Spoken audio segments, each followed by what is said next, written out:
Thank you, Marissa and Richenda, for joining us. We are glad that you could join us today for the launch. Thank you.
Dr. Kande Yamkela has joined us. Thank you, sir, for joining us today.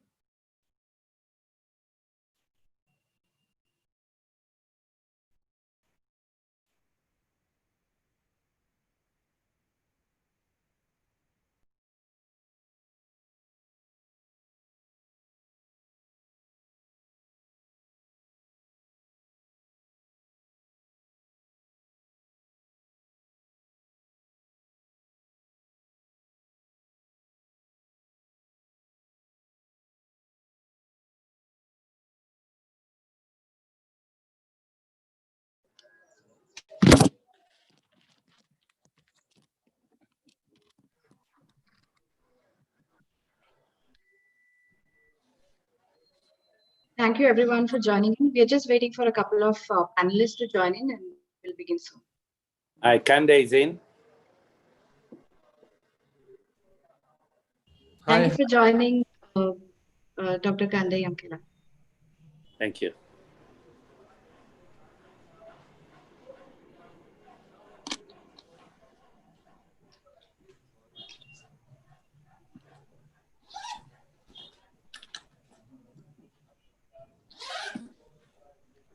Yeah, I think we have all our panelists. Welcome, Gauri Singh ji. Thank you for joining us.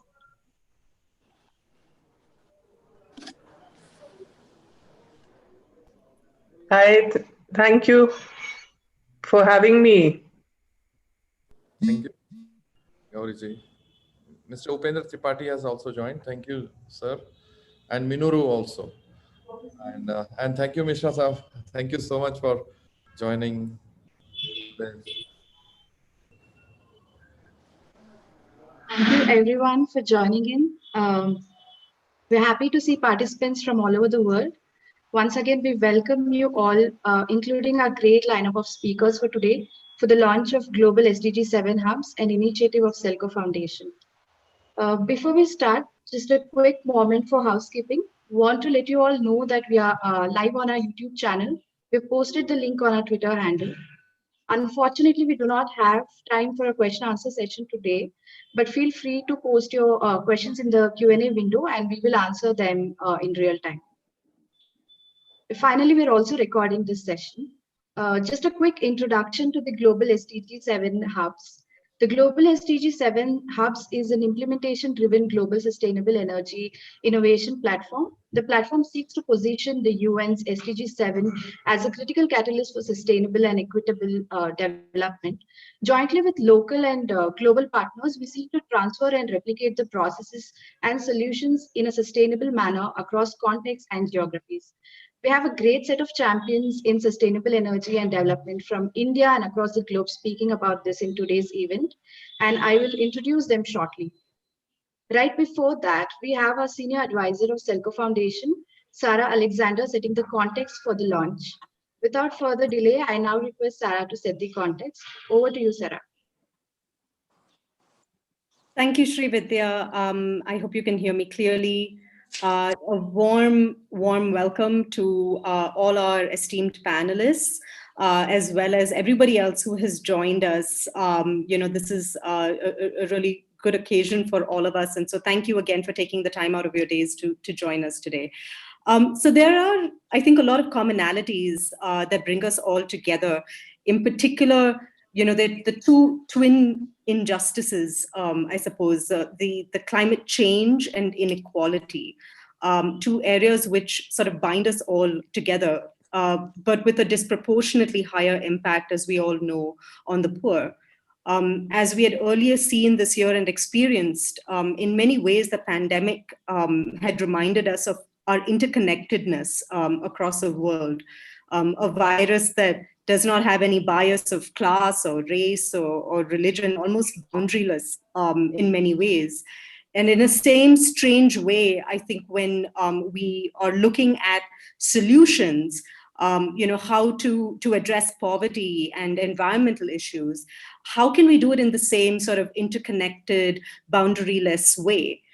So with that, I just wanted to sort of, illustrate it with an example. I hope you can see my screen.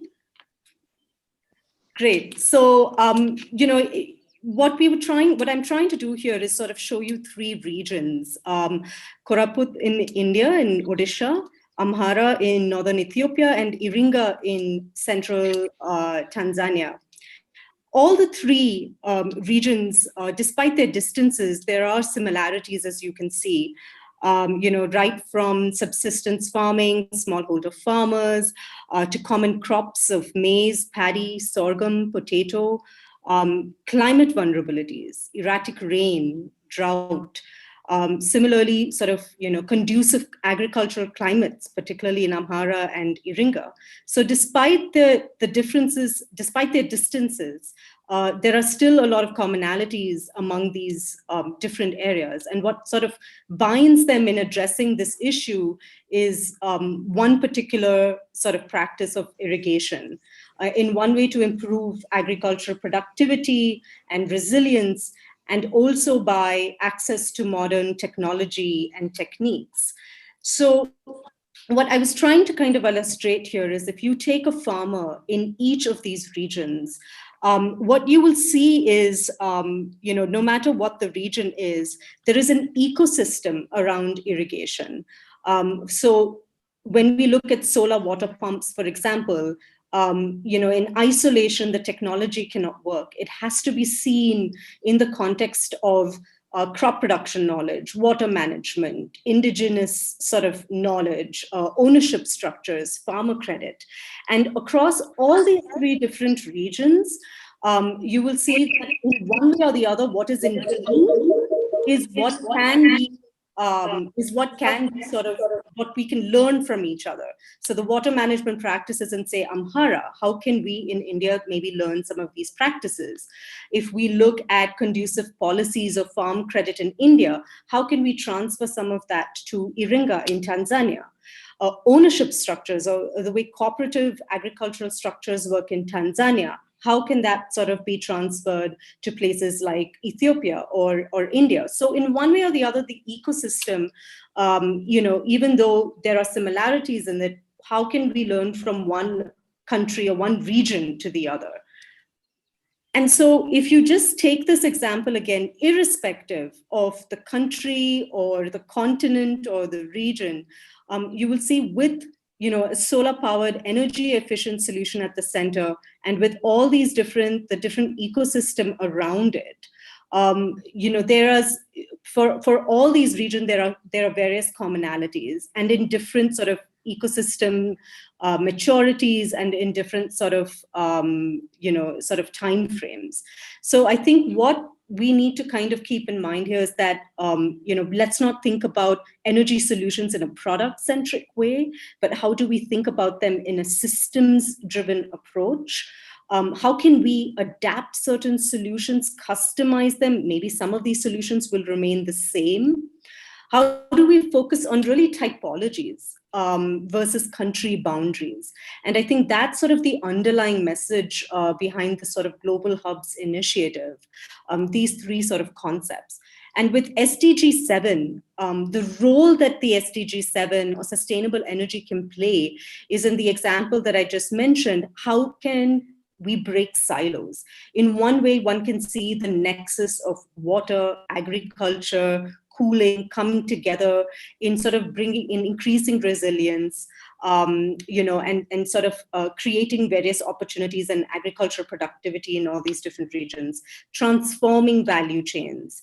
Another way of looking at the entire end-to-end approach and the energy nodal points that may exist in an irrigation, completely in irrigation or in a particular agriculture value chain.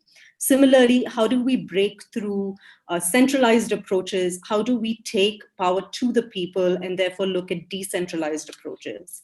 Again, in terms of resilience, climate change, ecosystem approaches, I think SDG 7 is definitely beyond a technology-centric approach. And how do we sort of capture it in all these different sort of aspects or facets?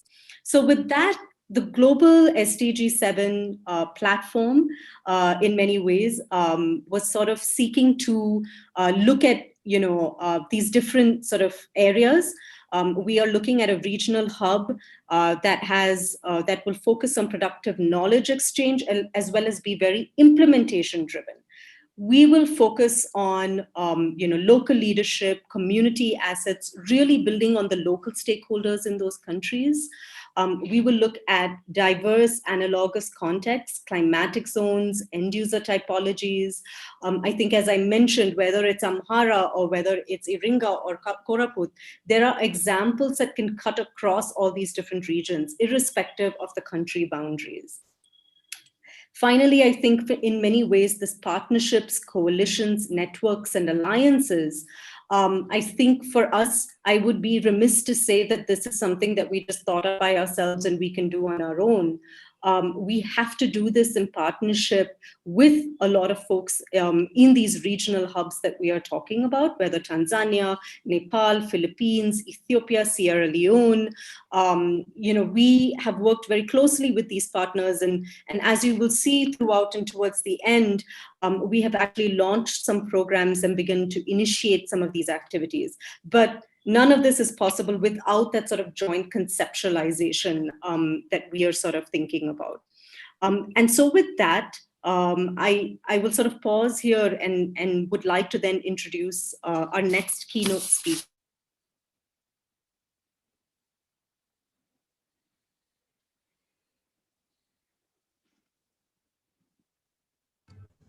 Huda, can you take your forward?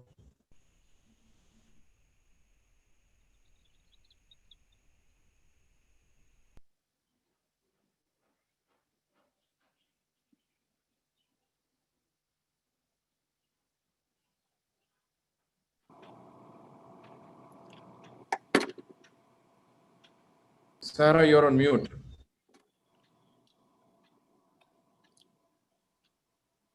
Hello. Can you hear me? Yeah, we can hear you now. Can you hear me now? Yes. Yes, Sarah, go ahead. Okay, great. Sorry, so I was just in the middle of introducing Sri Tripathi ji. He's the Director General of the International Solar Alliance. He's an Indian Administrative Service Officer and has worked with local, provincial, and union governments in India for the last 39 years.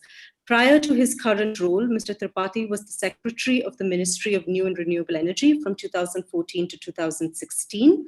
He has held the posts of Additional Secretary, Cabinet Secretary, Joint Secretary, Minority Affairs and Deputy Secretary, Ministry of Petroleum, Natural Gas, and Central Government. Mr. Tripathi has done his master's degree in political science from Jawaharlal Nehru University in Delhi, as well as public administration from Carleton University in Canada. In 2009, Mr. Tripathi was awarded the Prime Minister's Award for Excellence in Public Administration. So we are very, very happy and proud to have you here, sir, to help us be the keynote speaker and to really sort of bring this together in the importance of this initiative. How much time do I get? How much time? You have about 10 10 You have minutes. about 10 minutes, sir. Sure. Thank you. That makes it 6:25. Well, Harish, thank you. I mean, the friend, close friend for quite some time, and such a pleasure that, and thank you for inviting me.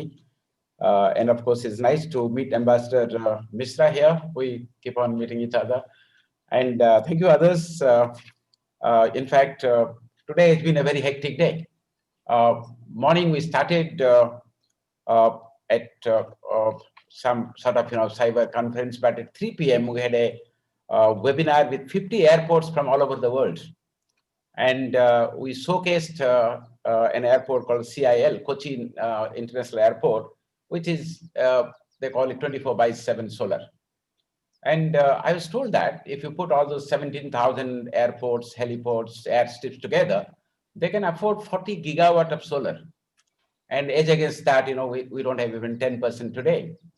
So what International Solar Alliance proposed that if we could aggregate the demand of all these airports all over the world and put in a solarization program, not only the cost will come down, but the time overrun can be cut down. And that is nothing new to the Solar Alliance. We did it for the aggregation of demand for solar pumps. Right now, we're aggregating the demand for 47 million home lighting systems. We propose to aggregate demand for 5 million solar cookers. And we propose to have demand for 1 billion street lights. Everybody needs street lights, but with 1 billion street lights, the industry tells us that they can cut down the cost by 60%. Now, why am I telling all that? It's not that ISA is an action-oriented organization and we do more work and talk less. That's not the point that I'm trying to drive home.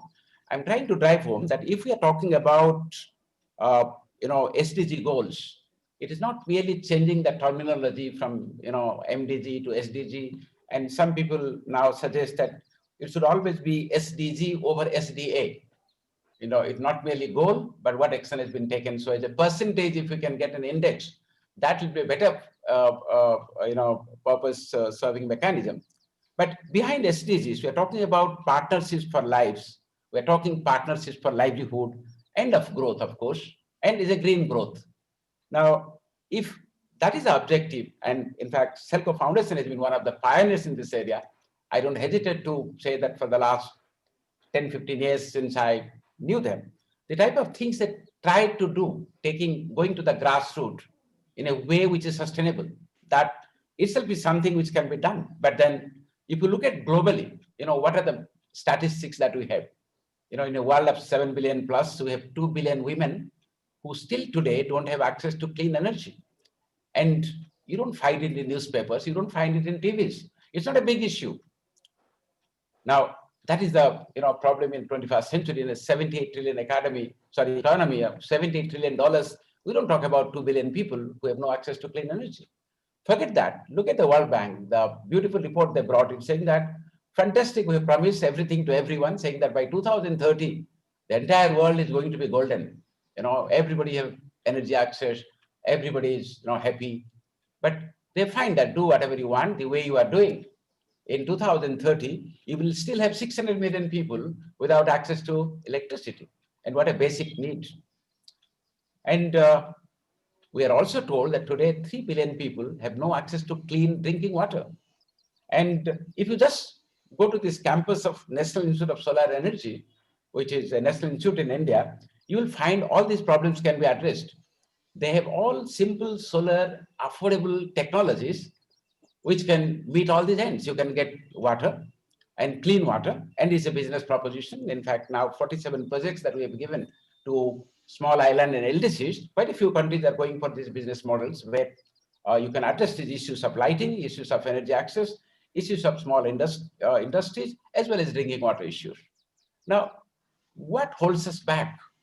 And if you're talking about lives and livelihood and growth and SDGs, and the whole world is behind it, I mean, talk of UN, talk of ISA, talk of IRENA, talk of REN 21, and talk of, all the partners that we all have. Like ISA has 40 global partners. We have corporate partners, we have everything. Now, despite all our efforts, still the other day, the Fijian Prime Minister told, look, for you, global warming, which is a very hot topic, is a concept. It's a good concept for conferences, for workshops, for debate, for writing. But for us, it's a reality. Every morning we get up, we see a bit of global warming. The island has sunk a little more. And that and think of thousands of islands, thousands of cities which are coastal, thousands of, and about that simple concept of, not concept, is the reality of something called golden toad. Golden toad was, I think, last it was seen sometime in 87 in the Latin American, areas. And then since then it disappeared for all time to come. I'm told it was the first amphibian which died because of what reason, but connected to the global warming. And that set the first trend of, disappearance. We're talking about a mass extinction of, Now, such serious themes and SDGs, if we try to combine, I fully view that we have to do a lot of things that, and I'm proud to say the Selco Foundation, the tradition they started, not that I come from that state, Karnataka, where they started and did a lot of work, but we have to take technology to that grassroots level. We have to really bring in ability so that they can afford. And these things cannot be kept separate from the mass. It cannot be an elite subject just for discussion, for conferences, for workshops, for reports, and for consultancy types. It has to be translated into action.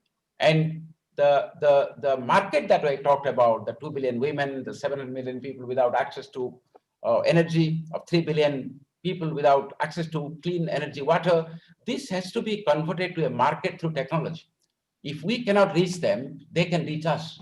If the market can't reach them, they must reach the market.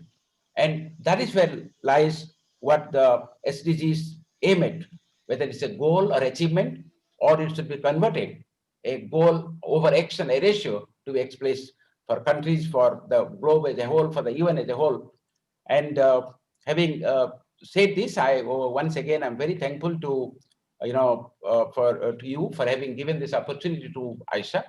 And as I told, we have got 80 countries now who are signatories of the International Solar Alliance, and out of 88, 70 are actually members. The parliament is approved. We have got a very good governance structure. India is president, France is co-president. We have 2 vice presidents from each region, the UK and the Netherlands from Europe, the Cuba and the Guyana from the Latin American side. We have Nauru and Fiji from Asia Pacific, and we have Niger and Mauritius from Africa. Our assembly has met 3 times, but this time in the assembly, 2 beautiful things happened, which is unique. And that is what the UN Secretary General said, that ISA is leading the 21st century ideas. Now, one was, of course, the World Solar Bank. Some people say, why do you need a solar bank? Why do you need another bank? The world is full of banks. Now, if the world is full of banks, then why these 2 billion women? Why these 700 million people? Why these 3 billion people without access to water? Well, they say because they can't make bankable projects. Now, if they can't make bankable projects since the First World War, Second World War, and then there is something wrong, you need a bank which can actually make projects for them instead of returning everything saying that it's not bankable. You need a bank which can make projects. You need a bank which can reach out. Out of the $140 billion that comes for solar, it goes to 24 countries. Majority of countries have no access to capital. So you need a bank which understands solar. You need a bank which understands these communities and people so that the capital is made green, affordable, and sustainable. And the other beautiful idea that ISA Assembly came up with is one sun, one world, one grid. Well, it's not a necklace around the at the globe or the earth. It has to be a bent line like the international date line. It has to connect dots like cities. It has to connect points of production and supply of maximization and minimization of consumption. And it has to connect the hotspots where you can actually hybridize not only solar with solar derivatives. And in ISA, we have two types of energy. One is called solar, the other is solar derivatives. Now, if you can combine the globe and see the transmission cost you can recover over a period of time, and the transmission cost is less than storage cost, then you can use geography as a storage, as a battery. And that is what this big idea is all about. And if you think, even I also thought, a globe around like one sun, one grid was impossible. Until I talked to a company in Australia called Sun Cable. Sun Cable right now is proposing to put 3,500 kilometers of transmission line connecting the Australian deserts to Singapore and Indonesia. And maybe the 30,000 megawatt solar park, which Honorable Prime Minister Modi announced just a few days back, along with 300 million liters of drinking water for Gujarat.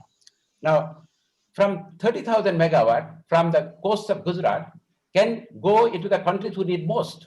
Now, what is the economics of this Australian company which is working on 3,500 kilometers of transmission lines to be completed by 2027? It is simple. They studied the tariff in Singapore and they studied the tariff of solar in the Australian deserts and then the transmission cost. They find that even if they add the transmission cost into the production cost of solar in the Australian deserts, still they have a big savings. And Singapore will be too happy to buy energy cheaper. And they're routing through Indonesia so that they can create other markets. Now, why I'm giving this example is not to tell that, just to dive on the point that what seems to be impossible to have a one sun, one world, one grid is possible. Technology is there. And we are talking about 26,000 kilometers or 40,000 kilometers. And already you are having such projects. And of course, cable lines are there. With this, I would just to conclude that these big ideas of World Solar Bank, of one sun, one world, one grid, and the big issues of 2 billion women, 7 million people without no access, 3 billion people without access to clean energy, the linkage between these comes through the SDGs. And the suggestion that we have a ratio of SDG over SDA is a good idea. Thank you all.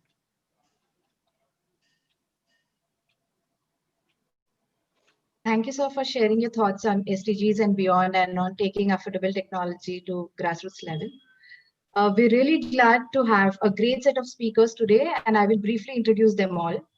We have with us Dr. Kande Yamkela. Dr. Yamkela is a Sierra Leonean agricultural economist, politician, and the former United Nations Under Secretary General and the special representative of the Secretary General for SE for All. A warm welcome to you, Dr. Yamkela.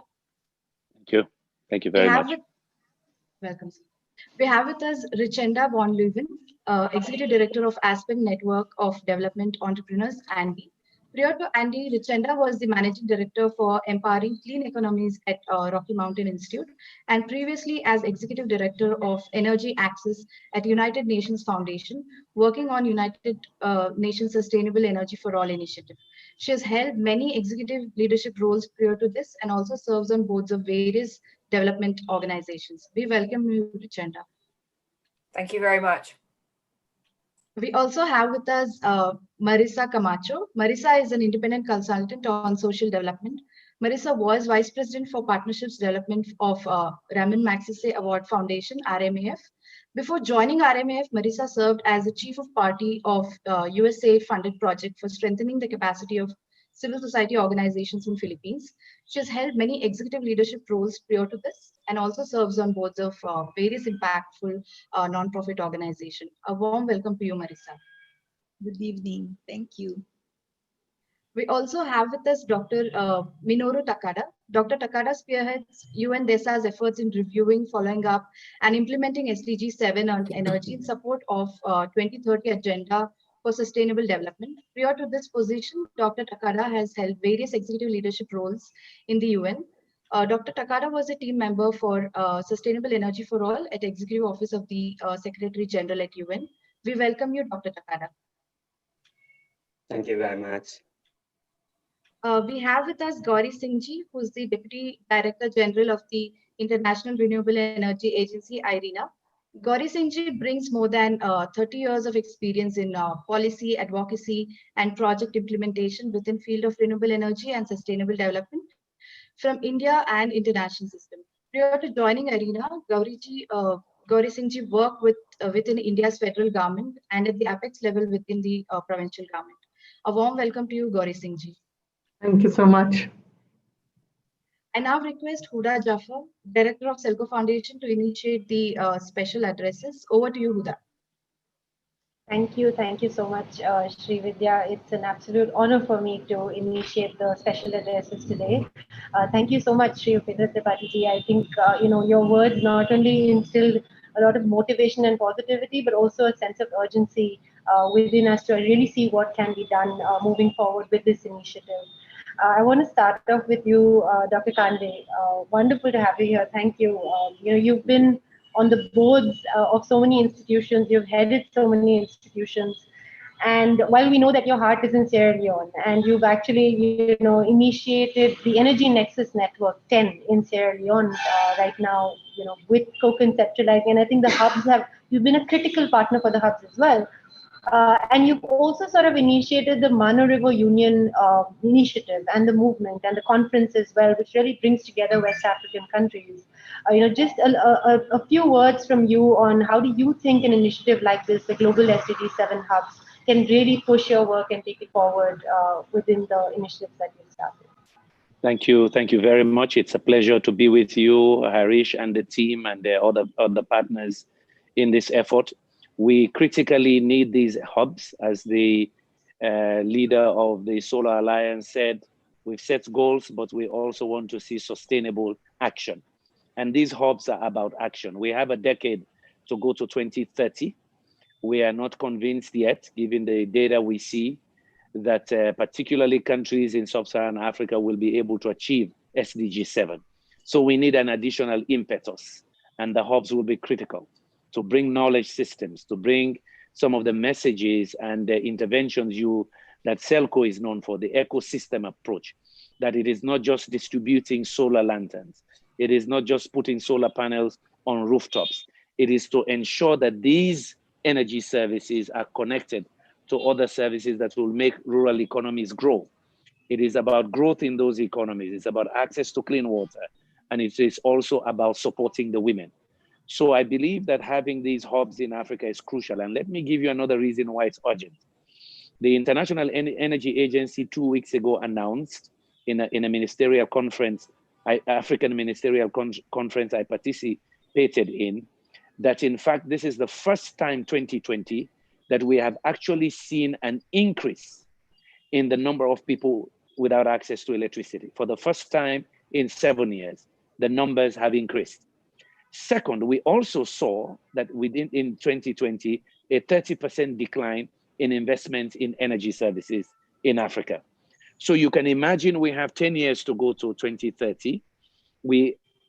And then COVID has impacted these economies very badly. And we're beginning to see reversals in the gains we've made in energy access. And of course, if those communities do not have access to energy or electricity specifically, it affects other services, medical services, agricultural production, and so on. So we need these hubs to serve as a catalyst, a knowledge center, to really bring practical solutions, energy solutions that are combined with other services. We've always argued, I see Mr. Takada, my colleague Van Loen also on the forum here, and of course, our dear friend from IRENA. This is the argument we've always made, that energy is an enabler. Without energy, you can't achieve the other sustainable development goals. So I want to commend you that the hubs are needed even now to accelerate action in this remaining decade, but also particularly because of COVID. In Africa, we saw the problems that we could not have clean water for people to wash their hands during COVID.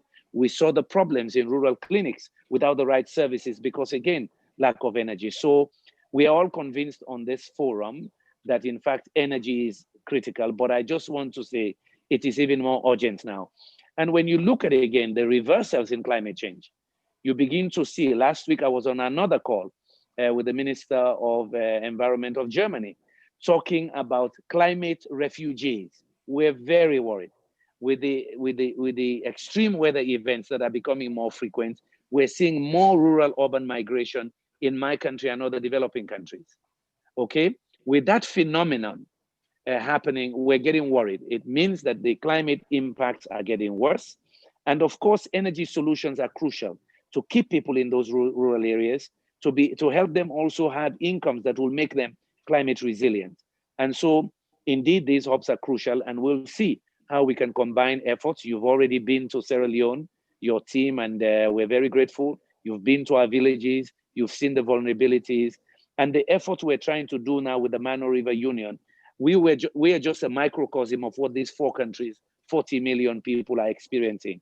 So this hub will service that ecosystem of 4 countries very well, and will tap into your own experiences and knowledge that you've gained in Selco. Thank you very much. Thank you so much. Thank you, Dr. Kandi, for the special address. I want to move to Richenda next. Richenda, you've had so much of a long-standing experience in the energy sector, and you've been through the grind of pilots and failures and successes. We just want to get a bit of your thought process on how the hubs can really move the needle moving forward, and especially from an Andy perspective, how can we really contribute to jobs and entrepreneurship in the renewable energy space? Thank you.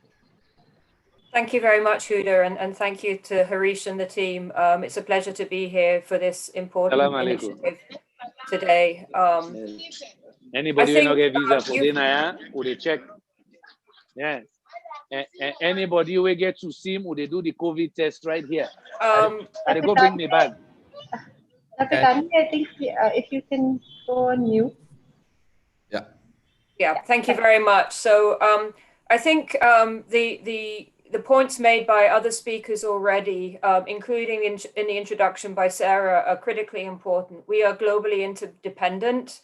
Innovation knows no borders, and it's important for us to take an ecosystem approach to the provision of sustainable energy. And with the work of the Aspen Network of Development Entrepreneurs, we are all about that ecosystem approach in supporting and unlocking the opportunities for small businesses to be incubated and to grow.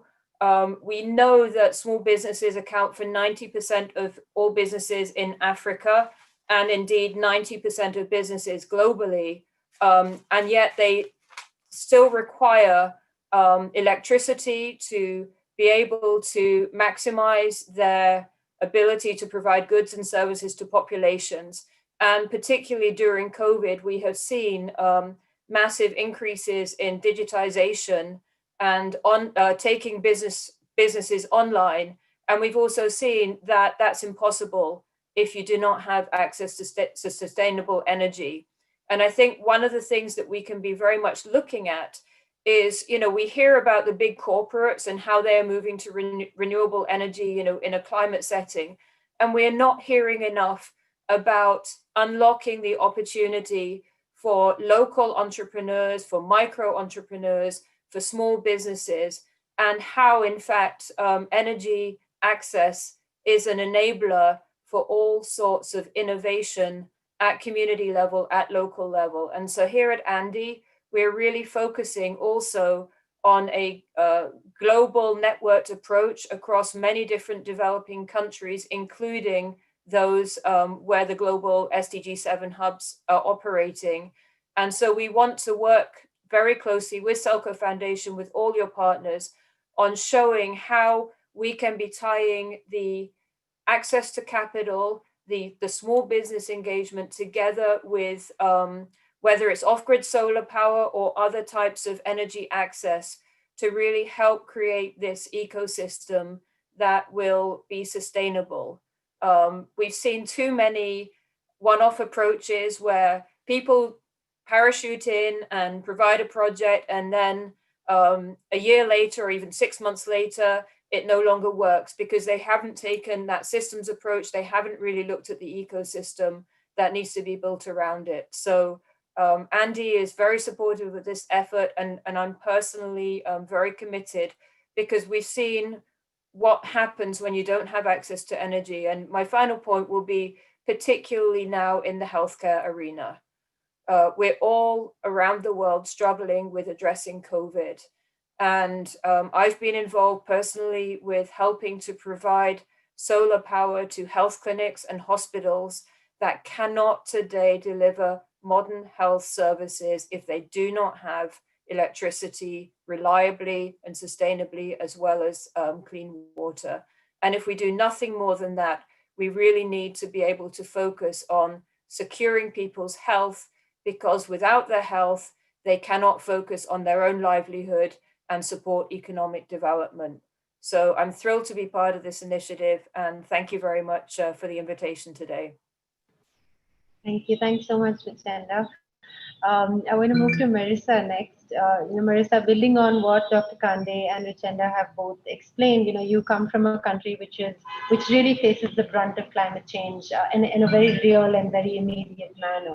So, and given the opportunity in the Philippines, with the failures, the opportunities, the learnings that other countries can learn from in a very similar context, right? What role do you feel the hubs can play in the disaster SDG 7 nexus? What role does energy play within this disaster nexus, especially from a climate adaptation perspective, Marissa, if you can bring in that. Thank you. Yeah, thank you, Huda. So I agree with what the other speakers before me had said, and I cannot overemphasize the value of a collaborative platform for sustainable energy, especially for a country like the Philippines.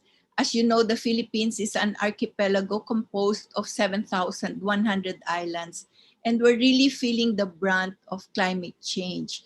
Now we don't know when typhoons would come. Before, there used to be months when you expect typhoons. Now it comes at all times, and it is in poor communities that are really very much affected by these changes. The Philippine government statistics showed that overall electrification was 94% as of 2017. However, even in some areas just in the periphery of Metro Manila, electricity is not regularly available or affordable for the poor. There have been efforts to promote the use of solar power, mainly for home lighting and other domestic uses, in areas that are not connected to the electric grid or in areas where there are typhoon calamity and other calamities. However, these have not been successful because they were focused on the distribution of solar home systems or lighting systems. They were product oriented. The ecosystem to support the shift to solar energy was just absent. And we believe in the need to shift to clean energy such as solar. And we are focusing our work mainly in the use of clean energy for poverty alleviation, to help poor families improve their quality of life and to create assets in their livelihood. With the assistance and support of Celco Foundation, we have been working towards building an ecosystem that will provide reliable energy services for underserved communities. Currently, we are bringing together, localizing the project, the initiative in Mindanao. This is in the southern part of the Philippines. We're bringing together leaders of underserved communities so that they can define their needs and the resources that they have.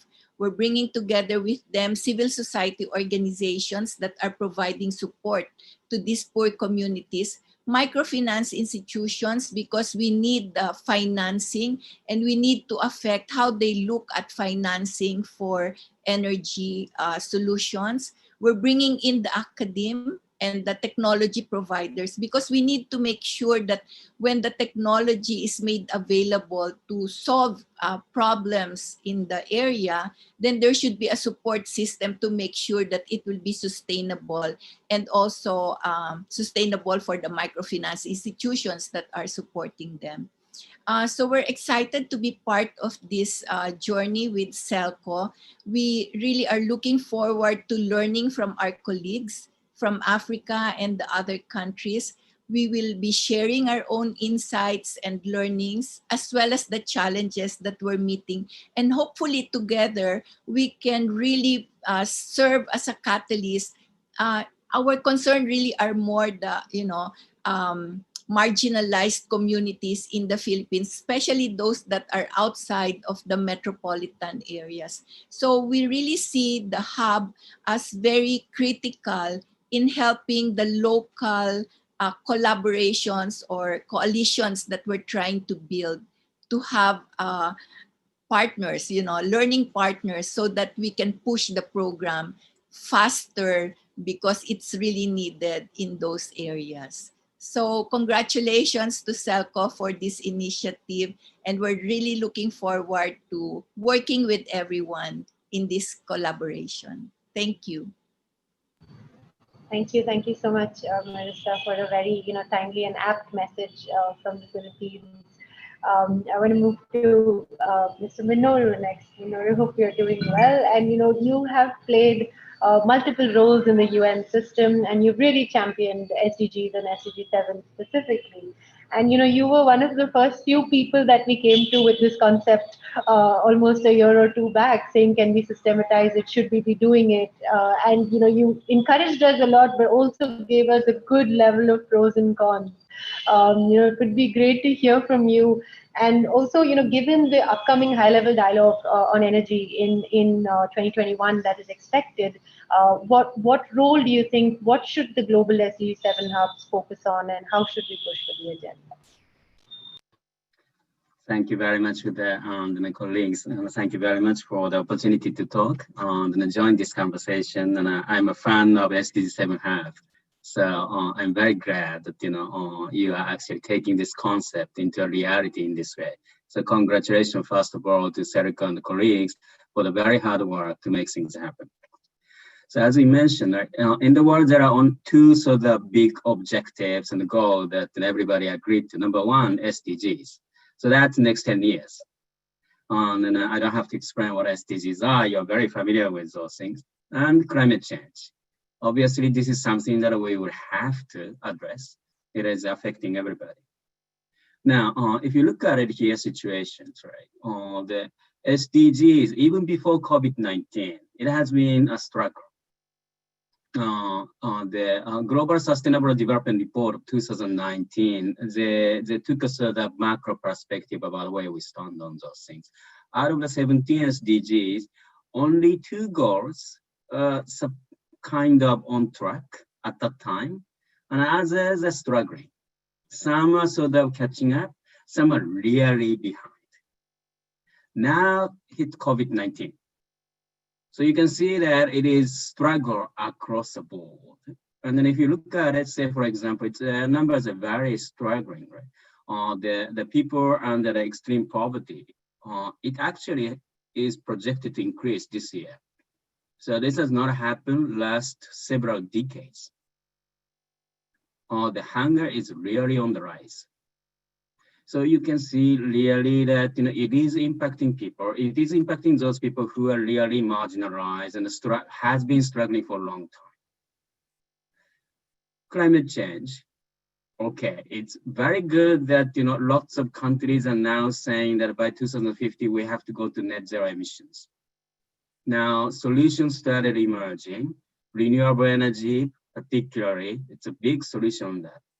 Now, question is that can we actually sort of connect those 2050 climate change net zero momentum with the action that are going to be supposedly be able to help realize SDG, particularly for those people who are struggling under poverty, marginalized community? This is the SDG 7 Hub job, right? Because I think in energy, we say always energy is an enabler for all the SDGs, true. But I think we have to have specific approaches and tools to be able to make it happen. In a way, not just to support few, but also for the wide population for all. And I think that's why that I'm fan of SDG 7.5. This is exactly what we have to do for the health, for education, for productivity, agriculture, you can name it, entrepreneurship, and creating jobs for the youth. It's such an important thing that, you know, the SDG 7.5 concept actually provide. So we'll be able to, you know, realize those things that we have been preaching for a long, long time. Now, this has to be, replicated all over the world. So you made it as a hub, as a concept that is replicable, and that you have shown that, you know, in many places you're trying to do it, not just in India, in other places, Sierra Leone, Ethiopia, all those places. I think this is exactly a fascinating thing that you're doing it. Now, on the UN side, the 2021 is supposed to be quite a sort of, packed year, partly because many things that were supposed to happen this year, we needed to postpone to 2021. But on the part of energy, I mentioned a few things. One, General Assembly of the United Nations decided to have high-level dialogue on energy in September in New York. This is the first time that the General Assembly actually hold mandated discussion on the topic of energy with all member states, including since 1981. So it's a 4 decades since General Assembly picked up energy issues in the formal sense. So we are very excited. The Secretary General on this occasion will be convening this high-level dialogue at the summit level, meaning he is inviting heads of states to come and address the world on the topic of energy. To prepare for that, we actually started, creating a preparatory processes, which are around the 5 topics. 1, energy access. 2, energy transition. 3, energy action to advance other SDGs, which is where I think the concept of the SDG 7.5 fits extremely well. 4th, capacity building and data. And the 5th, finance and investment. So preparatory processes that are going to be starting very soon from January for the next 9 months. That will be giving us a deep look at experiences and opportunities around those 5 themes. I do expect that you actually bring in your experiences, your suggestions across all, but particularly in regards to energy action to advance other SDGs. We are establishing technical working groups around those 5 themes that are going to create, all the recommendations on how to advance and achieve SDG 7 targets related to those things on the next 10 years in a way that it will be able to contribute to the net zero emissions by 2050 as well. The idea is that by the time the high-level dialogue energy is going to be convened in September in New York in the margin of General Assembly, Secretary General will be able to compile all those things in the form of global plans of actions to achieve SDGs and also contribute to the 2050 net neutrality. Then it will be a missed opportunity if we don't bring your experiences into it. And I am personally determined to make sure that that is going to happen. Partly because UNDESA is a secretariat for the high-level dialogue energy, and then I am one of the focal points of supporting those things. So we'll be looking forward to bring your experiences and you personally in person. So please do not be surprised that if I call upon you to actually to try to help us on that front. In the UN system, that we're revamping UN Energy, which is a coordination mechanism across all UN entities working on energy to support this process and working side by side with all the counterparts, and then also to make sure that the UN system is available to support all member states and stakeholders. And finally, high-level dialogue on energy will be mobilizing voluntary voluntary actions from all stakeholders. What we are calling them right now, energy compacts. So there will be also extending the invitation to all the corners of the world to bring their own actions in the form of energy compacts that will be recognized as contribution to the 2030 agenda and beyond. I'll stop here, but again, congratulations to all the work you're doing and look forward to working together. Thank you. Thank you. Thank you so much, Minoru. Wonderful to hear from you. I want to go to Gauriji next. Thank you so much for being here, Gauriji. Wonderful to have you. You bring a multitude of experience right from the grassroots level, government, and now multilateral level experience that you span across. And with Irina, really kind of playing that bridge between India and Africa and also other countries, but especially when it comes to policy making as well. So I just we wanted to hear a couple of a short message from you on how do we bring the practitioner's perspective to policy making when it comes to SDG 7 agenda and moving it forward with the hub. Thank you, Huda, and thank you for having me here for the launch, Harish. And it's really been such an interesting session till now, listening to all the colleagues and friends who've spoken before me. I just want to add to the very important things that each one has said in building up this discussion and narrative, taking it forward. The discussions that we hear in forums nowadays, as Minoru correctly pointed out, is that there has been a huge momentum building up to countries coming out and announcing their carbon neutrality or zero net emission goals in 2050 and 2060.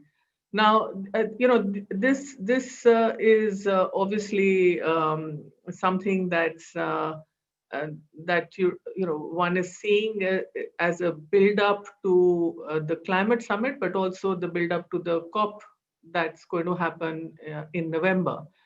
But on the other hand, the whole discussion on access somehow gets missed when we talk about these large pledges that are being made by countries. Probably because these pledges are being made by more developed countries or the large emitters.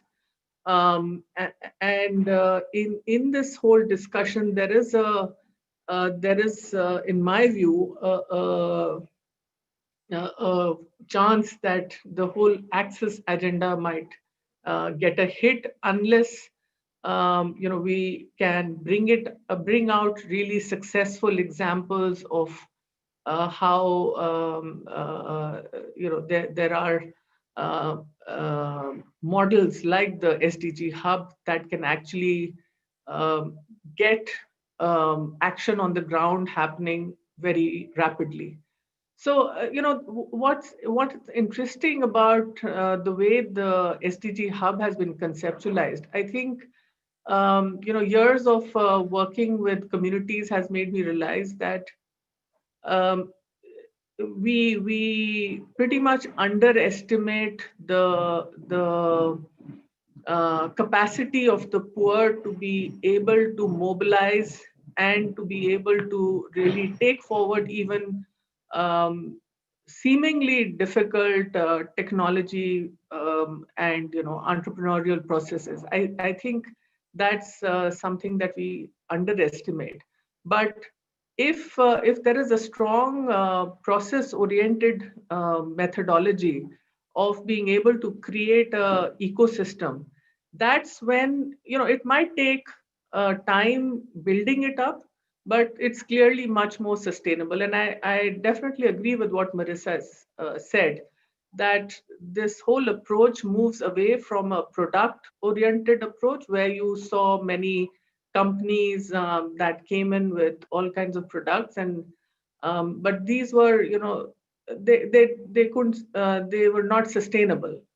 And getting in the local leadership, mobilizing the community, building the entrepreneurs relationship with the banks, the local banks, bringing that kind of awareness into the communities is a slow process, but not but once it gets grounded, there is exponential growth that can happen around it, because people are not they're not stupid. They can see that these are processes that can also change their lives. And that's how these kind of ecosystem approaches have that, have that potential to rapidly scale up. And that's actually what you need when you're talking about access. And we heard the numbers, we heard how large the problem is, but I don't think we have really successful replicable models. And that's what the SDG hub has the potential of becoming. And which is why it's, to me, it's a very, very exciting journey that you're about to embark on. I would just like to wish Selco and all the partners the very best, because it's an arduous journey. It's a lot of grunge work, but I think the rewards at the end of it can really be exponential. Thank you. Thank you. Thank you so much, Gurji. Thank you for that message. With that, thank you all so much for being here. I think it's been very, very heartwarming messages from all of you, and even more heartwarming to have all the regional partners and a lot of other partners here as well to really mark this occasion. Over to you, Srividya, for the next keynote speaker. Thank you. Thank you, Huda. Thank you all for sharing your reflections, thoughts in the special address on how we can accelerate action on SDGs through the regional hubs, the local collaboration and partnership efforts that need to be taken, and the critical role of regional hubs in bringing together the local leaderships to address issues faced by underserved communities. Thank you. We're really glad to have Ambassador Akhilesh Mishraji with us today. Ambassador Akhilesh Mishraji is the Additional Secretary, Development Partnership Administration, Ministry of External Affairs, Government of India. Development Partnership Administration handles the Government of India's developmental assistance to other countries, including projects under the Indian Grant and Lines of Credit, the Indian Technical and Economic Cooperation Program, and disaster relief. Prior to his current role, Mr. Mishra was the Director General of the Indian Council for Cultural Relations.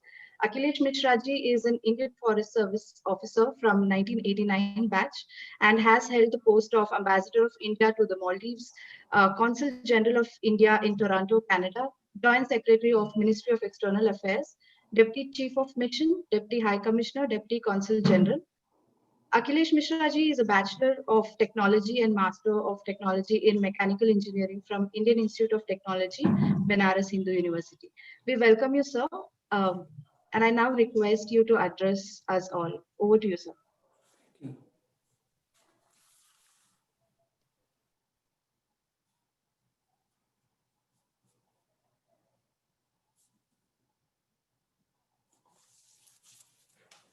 Namaskar.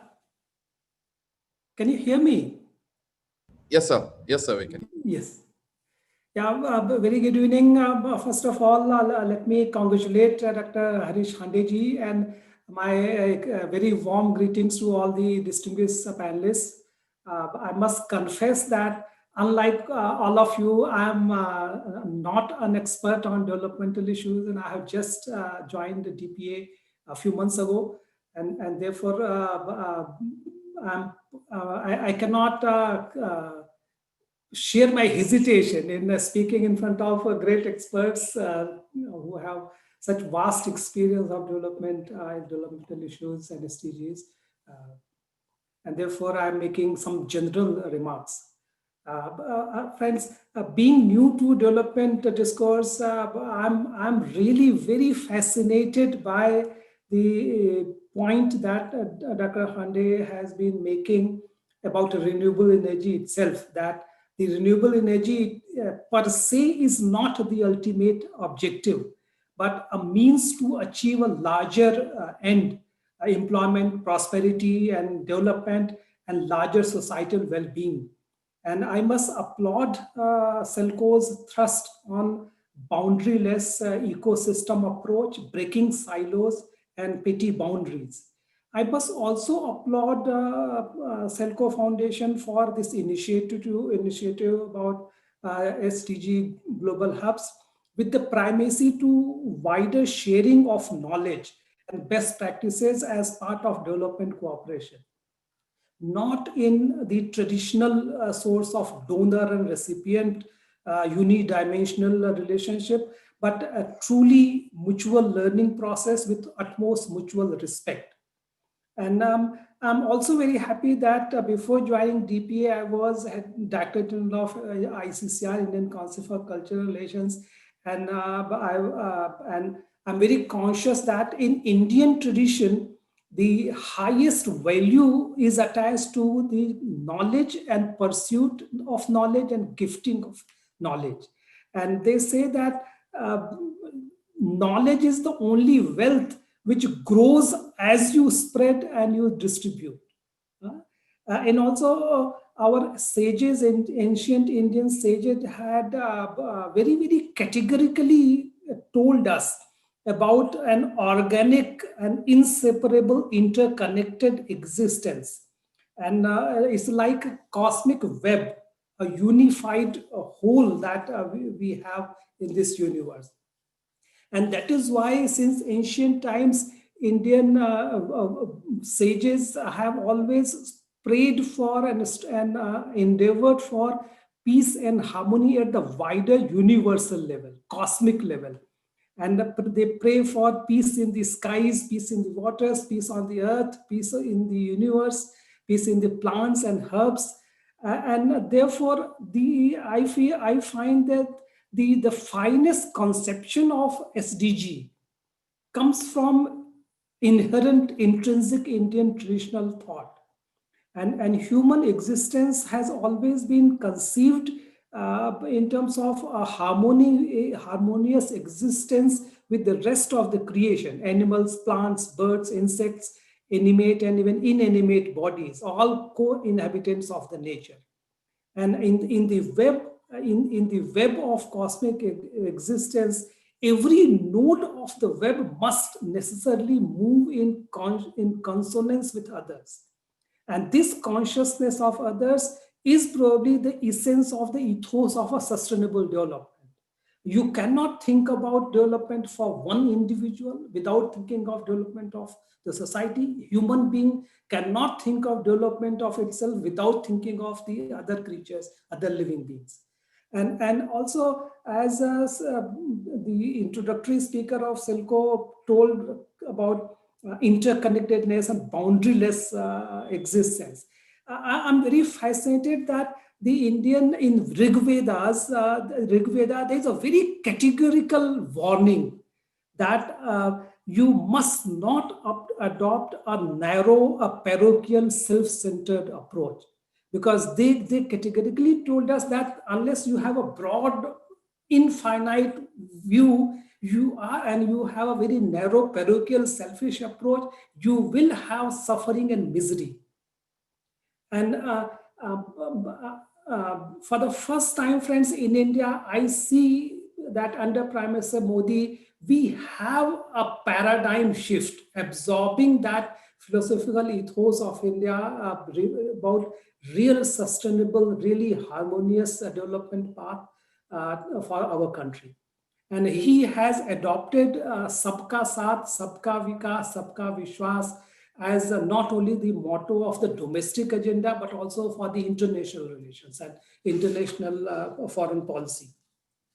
And I feel, looking at the broad picture, I find that the real innovation of Prime Minister Modi in dealing with the developmental challenges of our country is that he has woven a common thread among all activities that he has been pursuing for the past 6 years. One can see that there is a conceptualization of development, not in terms of isolated or segmented processes, but in a holistic, inclusive, and organic, human-centric phenomena with full consciousness of the web-like cross-linkages and interrelationships among multiple multi-dimensional vectors of development.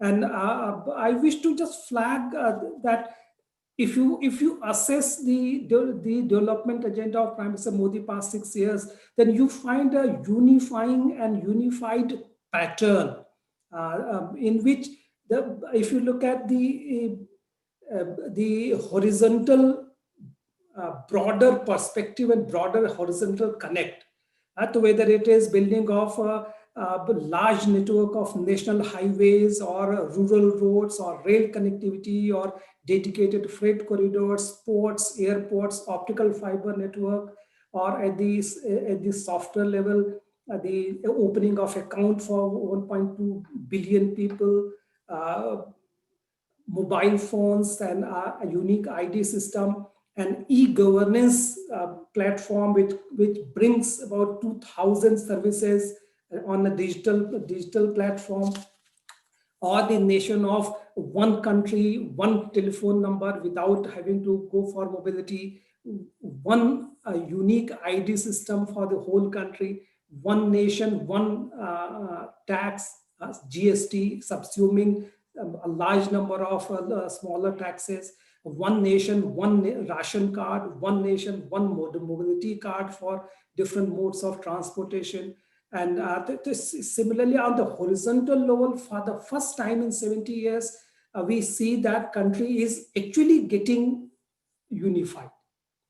Similarly, the vertical connect, more effective vertical connect. In India, Prime Minister Modi has changed the paradigm. Rather than trickle-down approach, he has pursued a bottoms-up approach and attaching primacy to the empowerment of the bottom of the pyramid. Whether it is the direct benefit transfer scheme, which has become the world's largest scheme, and during the COVID period, about 500 million people received this support and relief directly in their cash accounts. And also how it is saving a lot of government infructuous expenditure. The housing scheme, the Swachh Bharat, the sanitation scheme, 80 million women provided LPG gas connection. The world's largest health insurance program, Ayushman Bharat, which targets 500 million people. Similarly, the insurance schemes for the most vulnerable people on payment of 1 rupee per month, 1 rupee per month or 1 rupee per day premium. So this whole effort has created a paradigm shift whereby all families of India are now part of the development process. And also the innovation which is driving the development in India.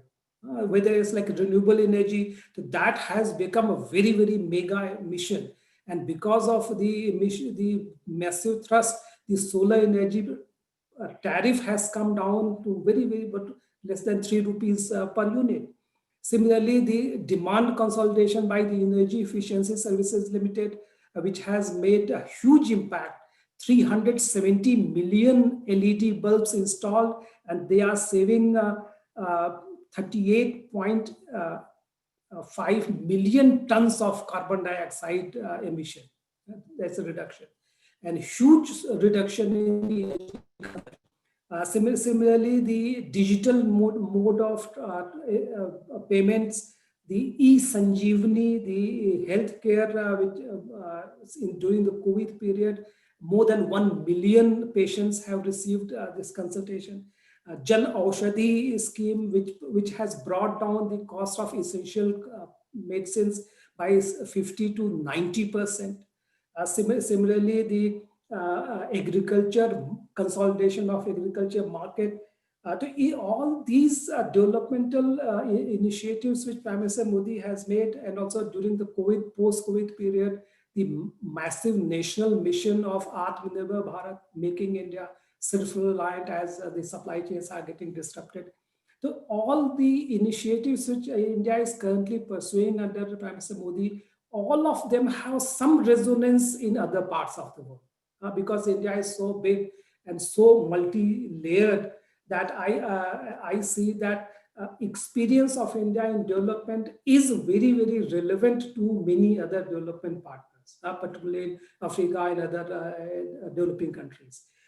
We, friends, in Development Partnership Administration of Ministry of External Affairs are looking at new ideas. and we hope we have so far focused on infrastructure projects and big projects. We are inspired by 100 years example of sharing innovation. And I really hope that we in Ministry of External Affairs and Development Partnership Administration will receive good ideas and suggestions from friends like you and all others on this panel. We look forward to working together and breaking the silos, not you versus me, but together, we are all. Once again, my very sincere thanks to Handeji for taking this initiative. An excellent panel, very, very knowledgeable, very experts on the panel. And I was so fascinated to receive the ideas and inputs. I have taken notes. Thank you. Thank you, sir, for your insights on importance of dissemination of knowledge and the critical role platforms such as global SDG 7 hubs can play in cross-learning from collaborations and interventions in different contexts and geographies beyond boundaries. Thank you, sir. I now request Harish Hande, CEO of Selco Foundation, to share his closing remarks. Over to you, Harish. Thank you. Thank you so much, Srividya. I know we've been, it's been an honor and overwhelming that we had such a powerful comments from in terms of encouragement from all of us, from all of you here, starting with Upendraji, who actually pushed the concept that we are running out of time. We need to be more serious about of pushing and a wonderful suggestion of having financing as one of the key. And how do we have a bank, and a bank could be of various parts, and Upendraji sir, how do we also replicate many of the wonderful financial innovations that have happened, and you know that one of the first innovations happened in your first constituency of Puttur, where you were the DC when you started your career as the DC of Puttur, and that's where I think we should push those. And Candice, thanks so much for bringing in the concept of, as you're been leading so many initiatives on the world that you have with SE for All and other and putting SDG 7 really and bringing out in the map and being one of the founders of the name SDG 7 and pushing it into the sustainable energy as part of the SDGs. I think it would be a great partnership and an honor to work with you to push not only in West Africa, but how do we collaborate? What good things can come from right from Philippines to the Brazil, and make sure that SDG becomes one of the first SDGs to be completed in by 2030. And I think so. Thanks so much for speaking today and giving us that that impetus to work together. Always exciting to come to Sierra Leone and with your blessings and thought processes, I think we really can go fast. Thanks, Richenda, for you've been involved. Together we have been partnering for so many years. We know where your heart lies and where you're pushed. And I'm so glad that you're the head of Andy, because the concept of local entrepreneurship, which we all have been speaking, how can they be encouraged, and especially in the subcontinent of India and Africa, and that we together push the boundaries in a way where the vernacular speaking entrepreneurs can be encouraged to look at sustainable energy as a critical component that institutionalizes sustainability across these two continents. And I think, Richenda, we know we're not going to leave you, and it's going to be fun with this. Yes, it's a challenge, but it's also going to be fun. And Melissa, thanks for being part of this journey, because Philippines for us it has the highest, what do you call it, as the climate change refugees, getting the battering of all the typhoons. And it's just disheartening to see Philippines battered always, every month. And it's not fair for the poor of the Philippines. And we somehow have to establish that how can sustainable energy and how can we connect to the floods in Ethiopia, to Tanzania, which never had floods, to the floods of Assam, to the Philippines. Can we create solutions so that philanthropic money, capital can actually be used for innovation, so that all the poor of these countries could get solutions as soon as possible. And that's where we see the interconnectivity of everything else. And Minoru, thanks for being practical as ever. I think I mean, it's something that we should push for together in the next high-level meeting, as you said. And you've always been the voice of caution that such things need to be done faster in a way that is very, very practical. And so glad that you're based out of New York to push these things happen. And thanks so much for getting up early in the morning while Marisa is ready to sleep on the other side of the globe. Gauriji, again, as you, I mean, your wisdom clearly shows in the way you speak, your practicality, and we are so glad that you took the experience of being in the Indian Administrative Service and are now in IRENA, which is kind of in Abu Dhabi, which connects the two subcontinents, where we have the largest energy poverty in the world between these two continents. And with your connections and with your expertise, how do we make sure that the policy of various countries is geared towards sustainable energy so that we can reach this goal in a more practical manner, where poor get the most benefits rather than all the investments and equity. So sustainability is not about sustainable development; it also means inclusive development. And Gauriji, you've been such a champion of it. Akhilesh, what can I say? You brought in the whole gamut of the cosmic theory of holistic. I mean, we call it the ecosystem. You brought in the whole concept of cosmic, and because we had this last conversation and we thought you would be apt. Well, we didn't want an expert to end it, and we wanted somebody who could bring in the other aspect of what is needed, why is it, and we had all the experts, and you perfectly tied it to why do we need development in the first place. And thank you. And we definitely would like to, as we spoke, that how do we make India as an R&D hub and make sure that the knowledge that we do is a two-way between South America, Africa, India, and Southeast Asia. How can it flow so that that's inclusive development that actually leads to good peace, sustainable peace around in the world. Then finally, I do want to thank some other people, like Village Empowerment, Professor John Duffy, who has been an anchor for us in Boston for keeping it and saying that we could, Village Empowerment has been instrumental in pushing this thought process. I thank Professor Duffy to be that champion who actually taught me why solar is good in 1990, when Gauriji, many of the people that you know were not even born. So I just to pull their leg here. Thanks to Doen, I know Saskia and Michelle have been great champions of pushing this concept around the world. And Stephanie Johannes has been pushing that it's all about humanity. And it's actually, for us, it started with a great impetus from Sam from Mott Foundation in Tanzania, where we could actually put our feet to show that yes, both the countries could replicate, and that led to the encouragement of Ethiopia, Sierra Leone, and brought in Kande. We brought in the other partners and Doen and GF. So it's kind of a hard task to follow. I know it's great to have a webinar to launch it. But now is the real work that we'll hand it over to Sarah to run it, and we will just keep quiet and watch about it. Thanks so much to our partners who are there from Tanzania, Ethiopia, Nepal, Burkina Faso, and Philippines, because to all of us is a warning and a pleasure to be working together. But now, having December 2020, we are peaking into 2021. We have 9 more years, and we all owe it to the poor of our countries who are subsidizing our living. We are able to do these webinars because the poor are subsidizing us. And it's high time we actually created a level playing field where poor become innovators, entrepreneurs, and hopefully leading to an equitable world. So with that, I would thank everybody all of us for giving the fantastic time for this one. But now is the challenge.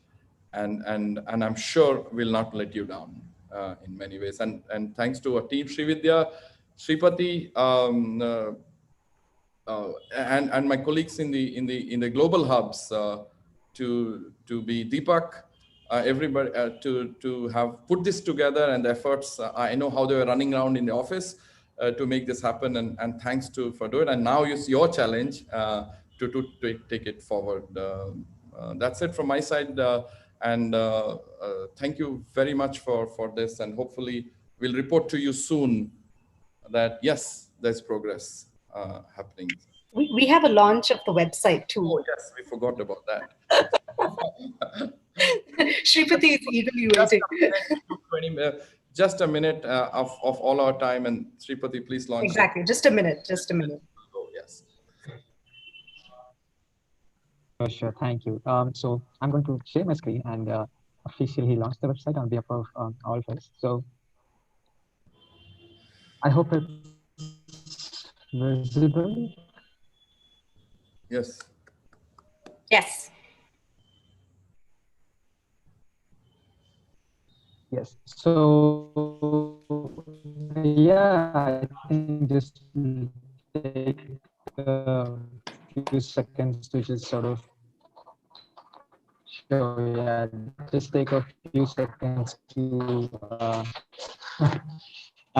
just take through the sort of initiate the website that we launched for Global SDG 7 hubs, and it's the first creation, and it'll obviously have a lot of development as we go forward, and it sort of gives the understanding. Thank you, Shripati, for that launch. And I think, Srividya, are we done? Yes, I think so. So that we are a little late. Thank you, Shripati. Thank you, Harish. With this, we'll be closing this event. We look forward to collaborating with you all. Thank you, everyone, for joining us today. Thank you. Thank you. Thank you. And thank you. Bye. Thank you very much.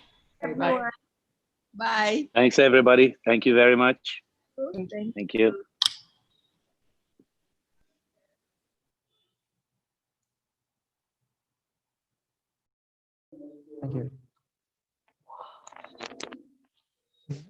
you.